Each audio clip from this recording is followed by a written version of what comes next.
We are so thrilled to have Sheriff Thomas Hodgson from Massachusetts with us today. He is he's just a really positive, outspoken leader in law enforcement. So, Sheriff, I'm going to jump right into it. You are a big believer in something that's near and dear to my heart, and that is the security of our borders, most especially our southern borders. And a lot of people say, well, what's the big deal? You're in Massachusetts, right? Yes. How does that affect Massachusetts? How does that affect anyone other than the southern border states? Well, Massachusetts has had the largest influx of illegal immigrants than any other state in the United States, if you can believe that. And we're 2,300 miles from the border. So when you look at that, you begin to understand that these individuals, in fact, I was asked before Congress when I was testifying, well, Sheriff, you know, the safest communities, and they named this one member of Congress named 3 communities right at the border. I said, well, that shouldn't be surprising to you, Congressman. Why would anybody want to stay right at the border where they just crossed illegally? They're integrating into my communities and communities across the nation as far away from the border as they can so they don't get caught. And they want to meld into it, and particularly in these areas where they have sanctuaries and so forth. But by allowing this sort of open border idea, what's happening is we're seeing MS-13 members flooding into our communities. Maryland's been inundated with MS-13, New York, serious violent crimes. The drug flows coming into this country are out of control. And so it has everything to do with whether or not we can keep our communities safe. And that's why the border security is critical to us here in the United States. I'm so glad to hear you say that, because now we're in Americans tend to have a very short attention span when it comes to political issues, to law and order issues. And we've kind of fallen, the border issue has kind of fallen to the wayside. And yet, as you bring up, illegal drugs coming over our southern border, as well as criminal illegal aliens, that absolutely affects our ability to keep our people safe, doesn't it? Well, it does. And think about this. I mean, how many moms and dads have gone in to try to wake their young adult child up for work or school or what have you, and the child's not waking up because they died of an overdose? I mean, this is happening all over the country. So yeah, this cuts at the heart of the most fundamental responsibility we have in government, and that's to keep our communities safe. Why would anyone, particularly in government, suggest that people should just walk in over the border knowing that they're violating the federal law to get here and butting in line in front of people who've been waiting for years, who are respecting the laws of the United States and waiting their turn? It's outrageous. It's senior citizens. It's not just about crime. You have senior citizens who've raised their families, supported their churches, their civic organizations, done all the right things. And then in their senior years, maybe one of the spouses passes away and they need public housing for elderly. They can't get in public housing. They're told, look, you qualify, but unfortunately we don't have any availability because 20 to 30% of the people living in that public housing are people who are here illegally and have contributed very little to our society. Absolutely. It really does affect all aspects of society, and it's become politically contentious. Nobody knows that more than you. We're in an atmosphere right now where we're very close to probably one of the most important elections of, I know, my lifetime. And you are an unabashed supporter of President Trump. And President Trump is the most law enforcement friendly president we've ever had, I believe, in this country. Can you talk about that a little bit? Yeah, I've been with the president on a number of occasions in meetings, and he's been steadfast and outspoken about his support of law enforcement. And frankly, when he did his acceptance speech back in 2016, he said at that time, when I enter the White House on day one, I'm going to reinstate the rule of law. And he kept, like that, so many of his promises, he's kept that one. And he's been very supportive of us in law enforcement. And rightfully so, because the president has brought a business model to government that we haven't seen. And so when I'm a Republican in the biggest Democrat enclave in Massachusetts. And I've been here for 24 years as a sheriff. And I will tell you, I've had the experience of watching how people have used government, people who are elected, to push everything through their political filter. And whatever's left over that comes out the other side is what the people that they promised to serve get, which is leftovers, if that. And this president came in and said, no, I'm not playing politics. I want to know what are the issues. And he's brought sheriffs, chiefs of police, other members of law enforcement to the White House for meetings on a number of occasions. And he asked the hard questions because what he wants to do, and this is the great thing about this president, he wants to make sure when he makes decisions and policies that they're not just going to be sort of superficial things that sound good, that really, make people feel okay, but don't really accomplish anything. He wants to make sure that when he creates that policy, it is absolutely going to benefit the average person in the neighborhoods across this nation. And that's why he brings in people so that he can, create a really sound solution to the real problem. And I want to just go back to one thing, if I can, Betsy. Absolutely. And that had to do with the border issue about the crime coming in. A lot of people don't know this, but mothers in these countries south of the border are handing off their teenage daughters to coyotes from the drug cartels. They're paying them $5 to $7 grand to get their daughter or daughters into the country illegally. But before they hand them off, they're giving their daughter birth control pills because they know their daughter's going to get raped at least once.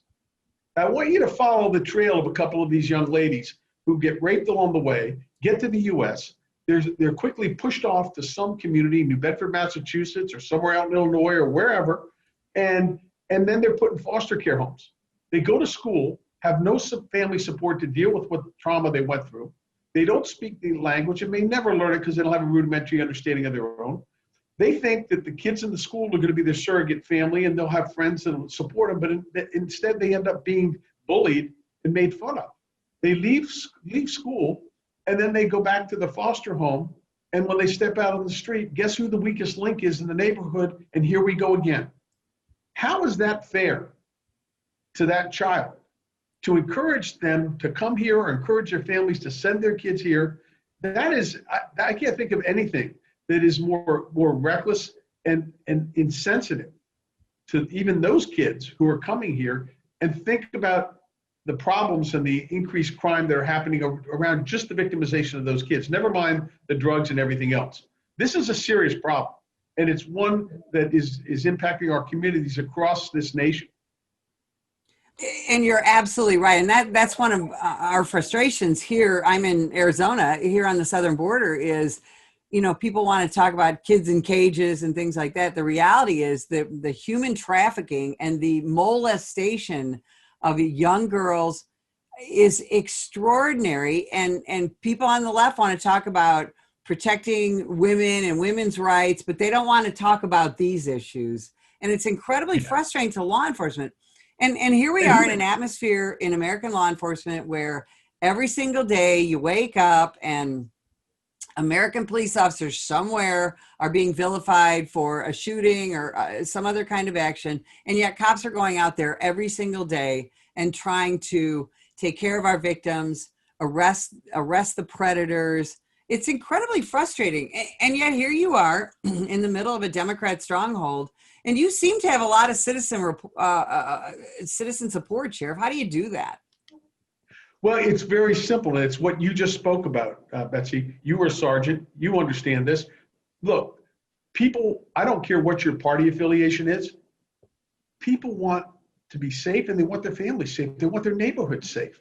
And by and large, most people will stand behind law enforcement. Unfortunately, we're in a society today that is, a bullying society, that if you dare to stand up for what's right, these activist groups and these Antifa people and all of them will try to threaten you, demonize you, whatever they can do to try to silence you so they can advance this anarchy in our communities.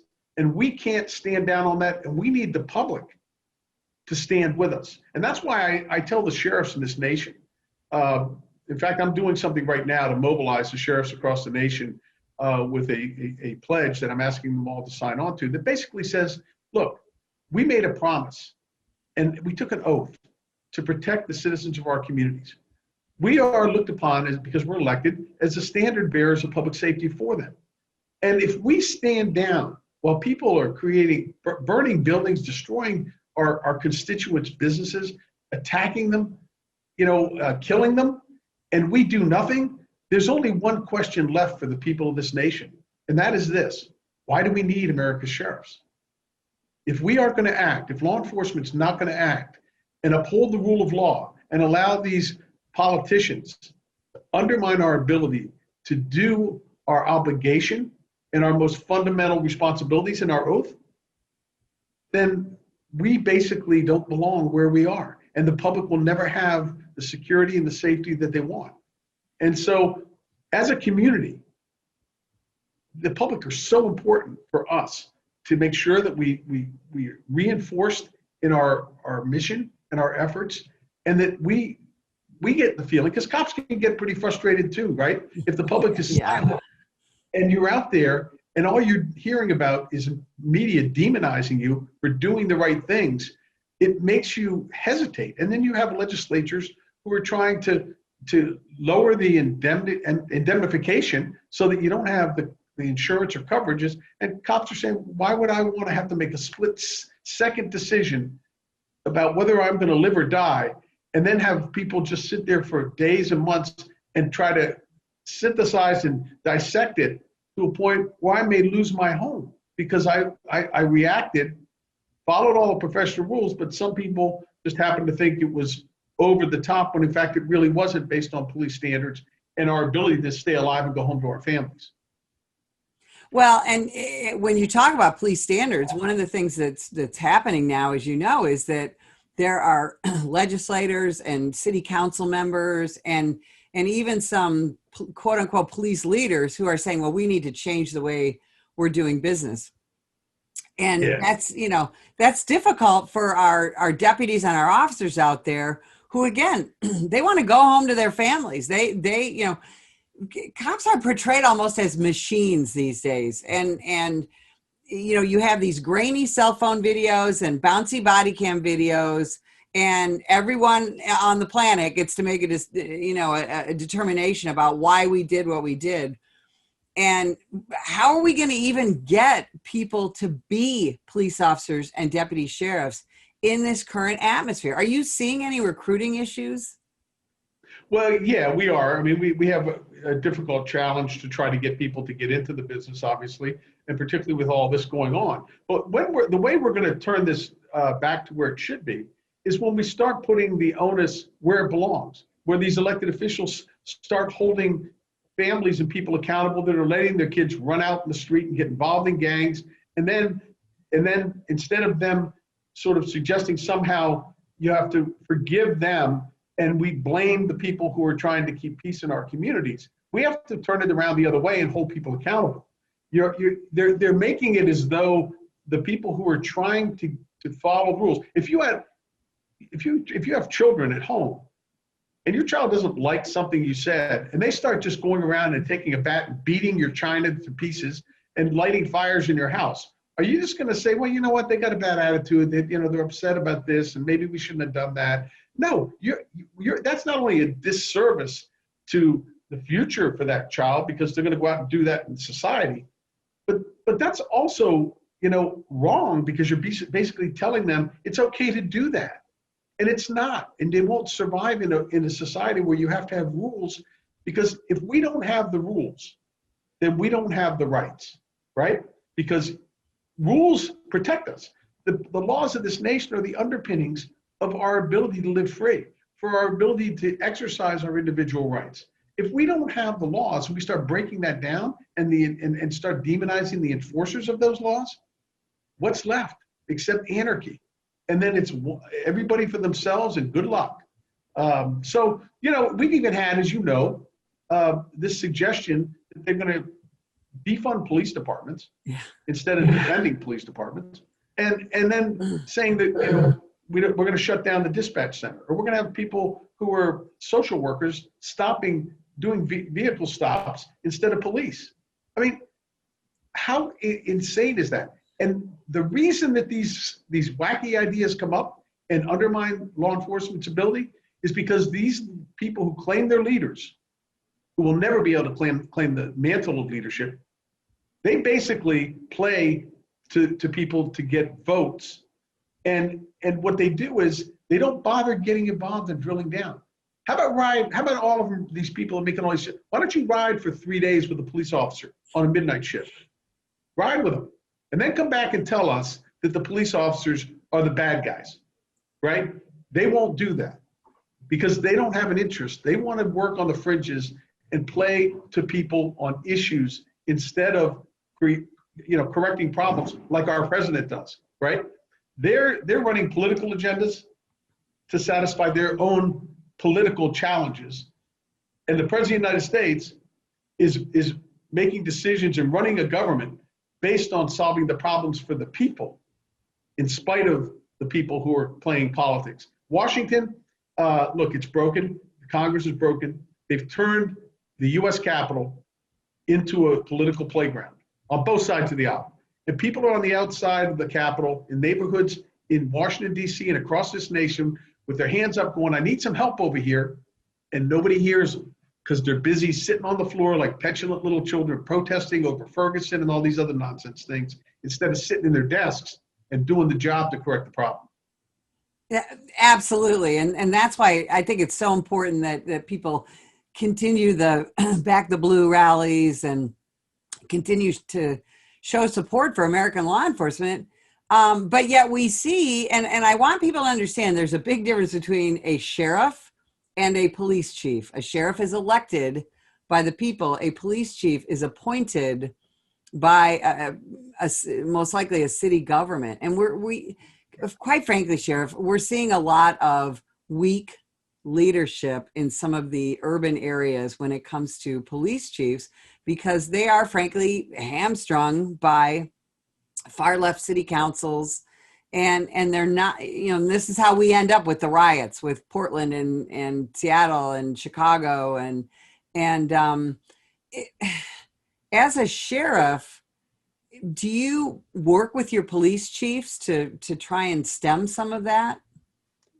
Well, we do. I'm a big believer in collaboratives. I started a collaborative with all my chiefs when I first took over as sheriff, and we would meet every month and talk about how could we support them, share resources. We train a lot of the canine for our 20 cities and towns that have them, and we work in partnership on. I have a gang officer that rides with a gang team every day that he reports to that police department, New Bedford Police, and rides with them. He's got great intelligence from inside here. He's been working with these people inside. We know the players, but importantly, you raise an interesting thing that I think people need to understand, and that is police chiefs are appointed by mayors, and so if they have family and they have a career, if they dare to step outside the politics or the political agenda of that one particular mayor that may have hired them, they potentially lose their job and have no means of supporting their families. So they're stuck with this sort of dilemma, and it's not that they don't want to do their jobs. It's they're put in a sort of crosshairs of, do I step out and do what I really believe is right and say what I think is right, even if it's contradictory to the mayor, and take the chance of losing my job, or do I just try to work on the fringes and maybe not give it my whole 150%. That's an awful place for them to have to be. But sheriffs, we answer to the people, and we have an obligation to those people in our communities. And as far as I'm concerned, you take an oath to uphold the law. There's no room for marginalizing it. You do what you have to do. I don't care about the politics. I don't care, and that's why it goes back to the question you asked: how do I do it? How do I, as a Republican in the biggest Democrat enclave in Massachusetts, continue as a sheriff for 24 years? And it's exactly that. People want to be safe. They want you to speak up for them. They may not be able to go out there and speak out against the criminals, but if you're a sheriff, I don't care what your party affiliation is, that isn't what it's about. It's about your mission, and you owe it to stay focused on that mission and to do what's right. And I really attribute my ability and the privilege to serve this long based on that.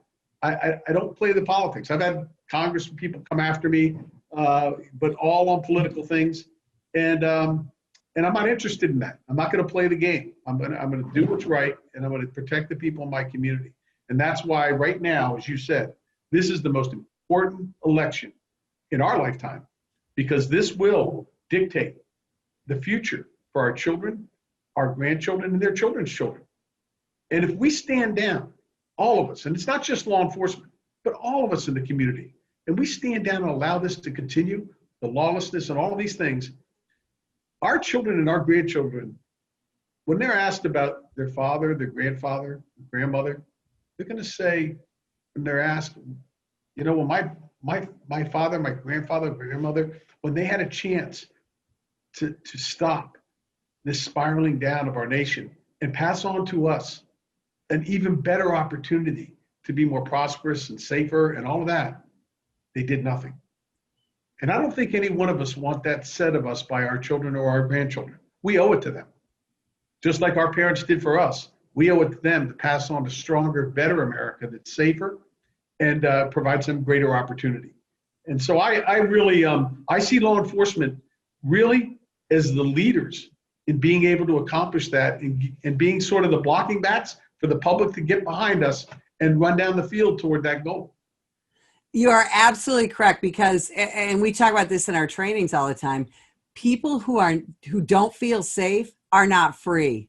And it's our responsibility, law enforcement's responsibility, to help those people feel safe so that they can enjoy the freedoms that this nation provides to us. And it's also our jobs to help, all of our jobs as Americans, to help protect that freedom. Sheriff Hodgson, and can I just add one thing? Yes, one sir. thing to that, Betsy, which I think is really important. When we're talking about this, you know, we talked early on about drugs pouring in over the border into the country. But what I always encourage all of us to do is not to speak in general terms because it's too big for people to grasp. Instead of saying drugs pouring in over the border, no, drugs pouring into our neighborhoods. Because when you say neighborhoods, the average person begins to think, what was the last drug overdose in my neighborhood? What was the last drug raid? What was the last drug this, drug that? Because it brings it home. And the more we can bring it home to people, the more they're going to be, you know, motivated behind what law enforcement's doing, because it does touch them in their neighborhoods, on their front lawns. And that's really what we got to keep doing. Thank you very much. And if you would like more information about the National Police Association, visit us at nationalpolice.org.